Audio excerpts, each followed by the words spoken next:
Hi hello friends, ನಾನು ನಿಮ್ಮ ಪ್ರೀತಿ ಚಂದು ಮಾತಾಡ್ತಿರೋದು. ಏನಪ್ಪ ಅಂದರೆ, ಇವತ್ತು ನಮ್ಮ ಚಿಕ್ಕನಗೊಳ ಗ್ರಾಮದಲ್ಲಿ ಹನುಮ ಜಯಂತಿ ಪ್ರಯುಕ್ತ ಆಂಜನೇಯ ಸ್ವಾಮಿಯ ಅಲಂಕಾರ ತುಂಬ ಚೆನ್ನಾಗಿ ಮಾಡಿದರು. ನಾನು ನಮ್ಮ ಮನೆ ಹತ್ರ ಇರೋರೆಲ್ಲ ಹೋಗಿದ್ವಿ.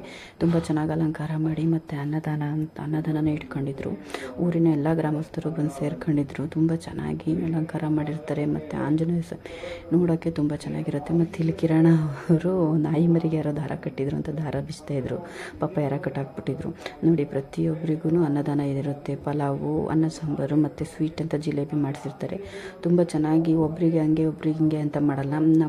ನಮ್ಮ ಗ್ರಾಮದವರು ಹುಡುಗರುಗಳು ಪ್ರತಿಯೊಬ್ಬರೂ ಸೇರ್ಕೊಂಡು ಎಲ್ಲರೂ ಕೈ ಜೋಡಿಸಿ ನಮ್ಮ ಡಿಂಪು ಅವ್ರು ನೋಡಿ ಎಷ್ಟು ಚೆನ್ನಾಗಿ ಊಟ ಬಡಿಸ್ತಾ ಇದ್ದಾರೆ. ಬಂದವರಿಗೆಲ್ಲ ತುಂಬ ಚೆನ್ನಾಗಿ ಊಟ ಬಡಿಸ್ತಾರೆ. ಮತ್ತು ನಮ್ಮ ಗ್ರಾಮದ ಹುಡುಗರುಗಳೆಲ್ಲ ಒಟ್ಟಿಗೆ ಸೇರಿ ಎಲ್ಲರೂ ಭೇದ ಭಾವ ಇಲ್ದಲೆ ಯಾವುದೇ ಒಂದು ಹಬ್ಬ ಹರಿದಿನ ಆಗಲಿ ಎಲ್ಲ ಒಟ್ಟಿಗೆ ಸೇರಿ ಅನ್ನದಾನ ಆಗಲಿ ಕಾರ್ಯಕ್ರಮ ಯಾವುದೇ ಒಂದು ಕಾರ್ಯಕ್ರಮ ತುಂಬ ಚೆನ್ನಾಗಿ ನಡೆಸ್ಕೊಡ್ತಾರೆ.